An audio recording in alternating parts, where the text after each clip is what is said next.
Welcome to Wrong Time Watch.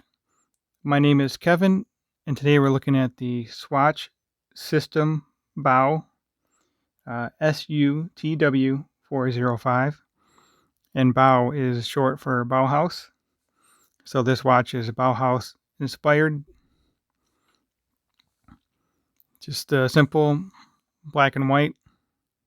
The white strap and case, the black crown, black keeper and buckle, along with the red tang there.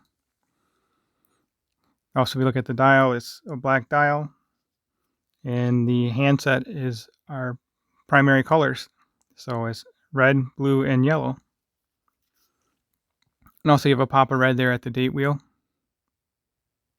Let me wind this up. It is hand winding. Let me show you the movement here. So you can see the gears winding away. And the rotor also moving as well. It's kind of mesmerizing to look at this movement. I was first looking at this, took me a moment to figure out how this was rotating, but there's a clear disc here. You can see in the center that moves around with the rotor. And that just says Swiss made, I think, or 19 jewel. You can probably see it better than I can. Yes, Swiss 19 jewels.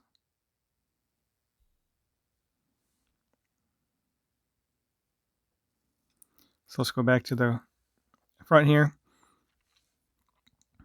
Also has the white Arabics and the white minute marks there. And then these red dots are some kind of a constellation. I don't believe this watch has any lume, but we'll look at that here at the end of the video. So this has the System 51 movement, which consists of 51 parts over 5 modules, and it's all held together by the center screw. Now, if you have an issue with this movement, I guess you can't really open this watch. There's no way to, well, I mean, you can open it. I don't know how you get it back together.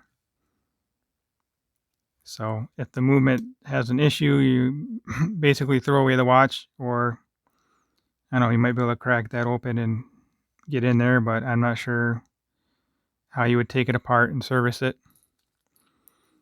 So this watch was $140 new.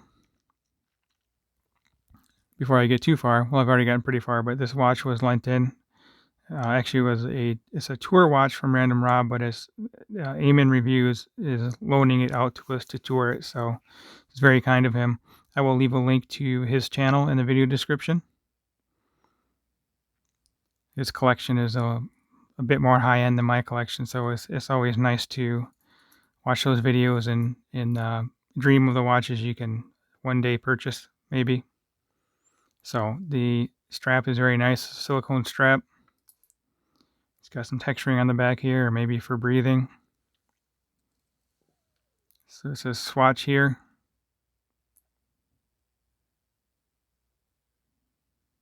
I'll put this on the wrist in a moment.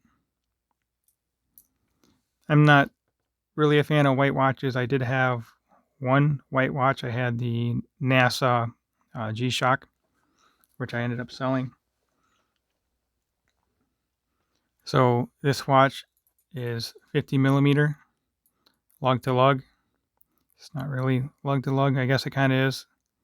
The strap is pretty much an integrated strap. You couldn't really put any other kind of strap on here, although it does have the drilled lugs here on the sides. I've not really worn this watch, but it looks like picking up some dirt or something on the white. So anyway, sorry, this is 50.5 lug to lug. Case diameter is 42, and it is a little thick at 13.4 thickness there, from the plastic see-through case back to the plastic see-through crystal, so-called crystal. So there is no lug width really, but the strap here starts at 23, and it tapers down to 20. It's not really much of a taper. All the taper is right here, and then it's just a flat 20 all the way down. So I had considered buying one of these when they first came out. I guess they've been out for about 4 years now. It seems like it's been longer than that, but I've always been concerned about scratching up this plastic crystal. It's not even plexiglass. It's just, no, it feels like the same kind of plastic that's on my cheap $20 G-Shock. But it's nice to handle this. It's obviously very lightweight. It's very cool to look at. Like I said, that movement there is just so neat. A lot of these parts are plastic. The gears look like they're metal, obviously. It's just neat to see this one spin so fast and this one spin slowly. You can see the balance wheel in there. Let's see if I can zoom in and hold it steady enough.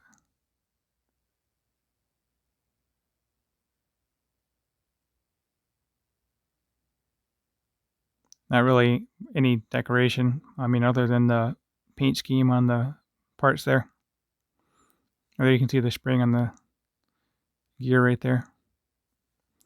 See if I can wind it here. Yeah, so you actually see that spring winding up. Unfortunately, I don't know what the power reserve is on this. So anyway, let's zoom back out, and I'll put it on wrist. And I'll shine my UV light on here, but I really don't think there's any lume to it.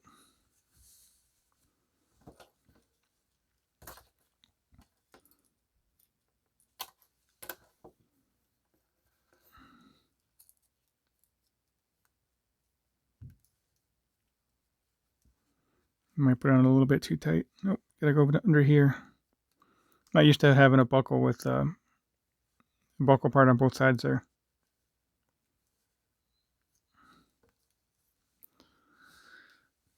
I gotta pull the keeper around a little bit more.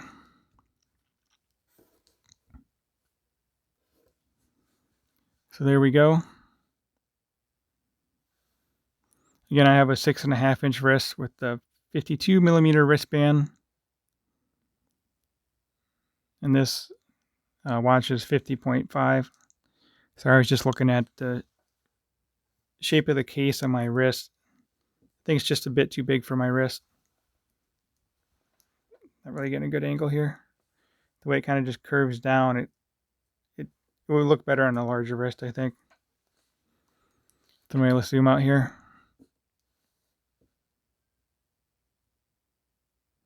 So let me know what you guys think of this watch, if you have one or have had one.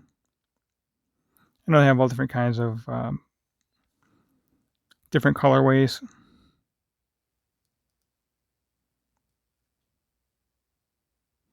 So yeah.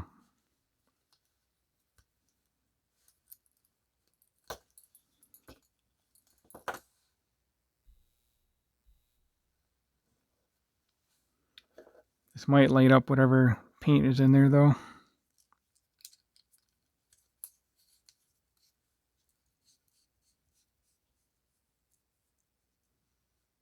Oh, look at the case. That's pretty cool.